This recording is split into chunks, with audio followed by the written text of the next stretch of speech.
સમાચારો ઉપર નજર કરીએ તો રાજ્યમાં આગામી 7 દિવસ હવામાન વિભાગે સામાન્ય વરસાદની આગાહી કરી છે। સાયક્લોનિક સર્ક્યુલેશન સક્રિય થયું છે ત્યારે દક્ષિણ ગુજરાત ઉત્તર ગુજરાતમાં વરસાદની આગાહી કરવામાં આવી છે। આ સાથે સૌરાષ્ટ્રના જિલ્લાઓમાં પણ વરસાદની આગાહી કરવામાં આવી। આગામી 7 દિવસ મહત્તમ તાપમાન રહેશે યથાવત, એટલે કે ગરમીથી કોઈ રાહત મળવાના અણસાર નથી। अभी एक नया साइक्लोनिक सर्कुलेशन है जो नॉर्थ गुजरात एडजॉइनिंग सौराष्ट्र पे है। वो 3.1 और 5.8 किलोमीटर के बीच में है। इसके साथ ही एक सीजनल ट्रफ है जो राजस्थान से उड़ीसा गया हुआ है, मध्य प्रदेश और छत्तीसगढ़ से होते हुए। तो इनके प्रभाव से हम उम्मीद कर सकते हैं कि अगले 7 दिनों में गुजरात में भी आइसोलेटेड रेन होने की संभावना है, गुजरात रीजन सौराष्ट्र कच्छ में।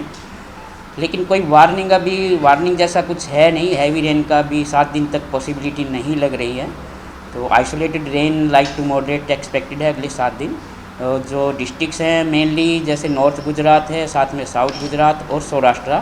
सेंट्रल गुजरात में थोड़ी सी एक्टिविटी कम रहने की संभावना है।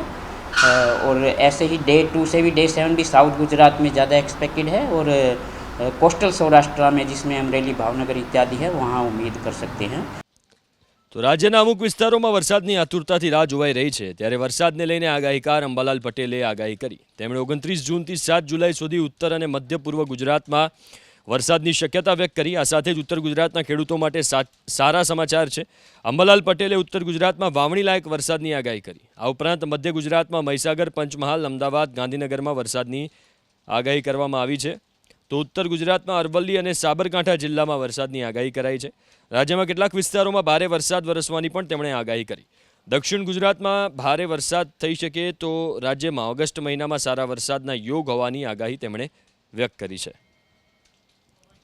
બંગાળ ઉપસાગરની શાખાના લીધે ઉત્તર ગુજરાતના ભાગોમાં વરસાદ થવાની શક્યતા રહેશે।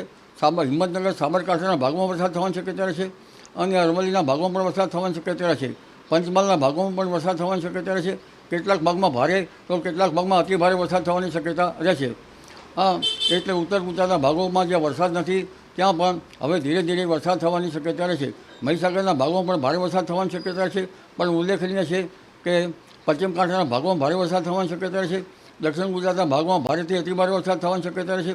કોઈમાં પૂરની પરિસ્થિતિ આવી શકે અને સૌરાષ્ટ્રના ભાગમાં પણ વરસાદ થવાની શક્યતા રહેશે। કોઈ ભાગમાં ભારે વરસાદ થવાની શક્યતા રહેશે। એટલે લગભગ ગુજરાતના મોટાભાગના ભાગોમાં હવે વરસાદ થવાની શક્યતા રહેશે। અલબત્ત કેટલાક ભાગમાં ભારે વરસાદ થવાની શક્યતા રહેશે।